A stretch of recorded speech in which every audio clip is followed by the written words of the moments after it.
I think I'm gonna, I don't know what I'm gonna call this. I've got an idea though. So this is the intro, by the way, to my video, and I'm not even here for it. This was yesterday, just after I'd gotten home. This is it was an alley behind my building. There's an apartment building next door. Somebody just rammed into me out on Ventura Boulevard. There's the door. I hit a little gnat in a Hyundai, a little bug hit the side of my car. It's not a huge deal. It just personally served to remind me because of the characters involved that, people maybe weren't lying to me. The world is changing, isn't it? I have, for whatever reason, some friends, a bunch of them, that were all born around 69 or 1970.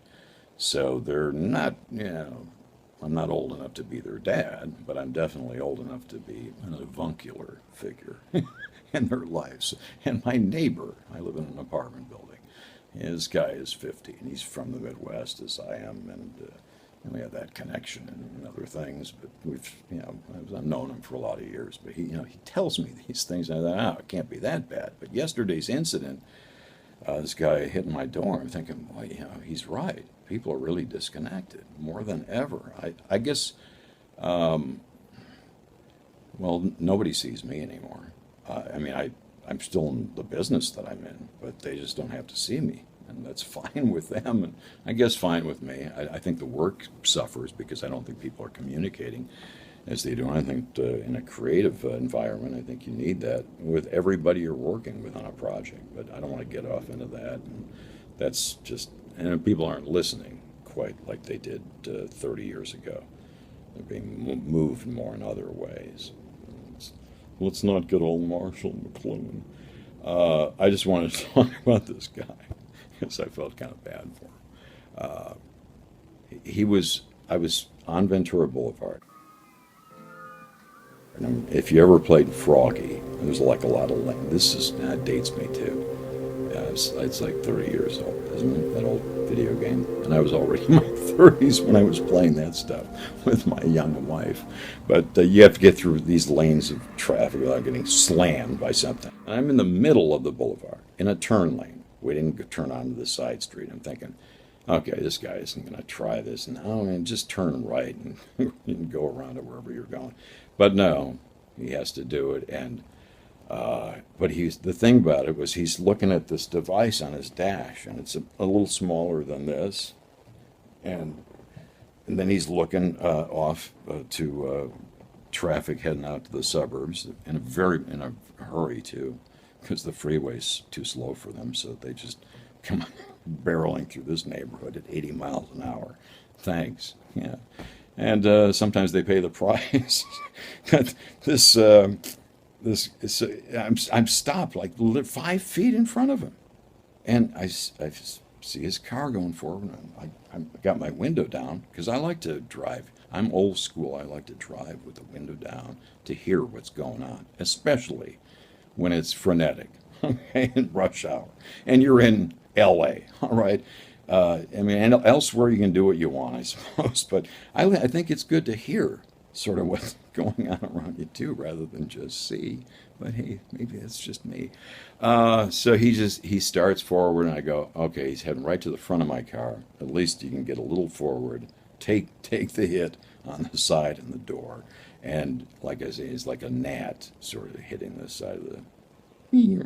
And that was it. His front end was a little crunched. I leisurely got out of the car, senior that I am, and this woman motions towards me, and she said, "Here's my name and number." I saw everything that happened. I said, "No, thank you." And then I'm talking to him, and I noticed there's a young woman in the back seat of his car, and I said, "Are you working?" And he nodded his head, and I was waiting for something like, "Yeah, see." Yeah, anything to indicate, but a nod. And then he said, wanted insurance. I said, well, you can do whatever you want, but I wasn't moving. You ran into me. And he said, well, you can see your license? I said, yeah. And he wanted to take a picture of my license. So I held it up, and he took his device that he had, the one was on the dash, and now it's in his hands. And I'm obediently, like I'm at an on-camera audition in 1983. like, and like his thing drops, boom, on the pavement and shattered. And at that point, and then his client got out of the car, and she said, "I need another driver." And so she's like, I said, "Do you look familiar?" And she says, "Yeah, I live on Arch." And turns out we're neighbors in different buildings, but that's where I've seen her. And she was headed off someplace. Was just total frenzy, and not an improvement over auto mishaps from, say, the 90s or the 80s. Because each decade you have these sort of things. They were inevitable. And I was fortunate, and yeah, everybody fortunate. Nobody got hurt or anything like that. But I don't know how you can when you're going 3 miles per hour and you're hitting a vehicle that's 5 feet in front of you, and you don't take your foot off them. There was still some pressure. I'm thinking, wait a second, you hit something. It was like that still wasn't registering. This is frightening to me. When people are navigating through life without all the senses that are available to them. They're free. God gave them to you. You can use them. But that's it. So that's all I got about that. And if you want some spiritual advice, because that's really what I came on here for, because I did have something that I thought was good and that I think might help somebody. And that's all I'm here for. I only show up about once a month. I don't talk a lot. There's enough people talking, and they don't know what they're talking about, so I'm not going to further complicate matters.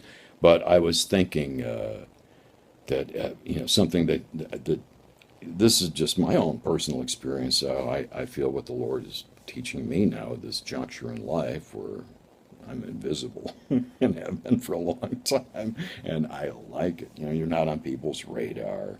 Not like the old days where everybody's checking each other out, especially in an environment like this.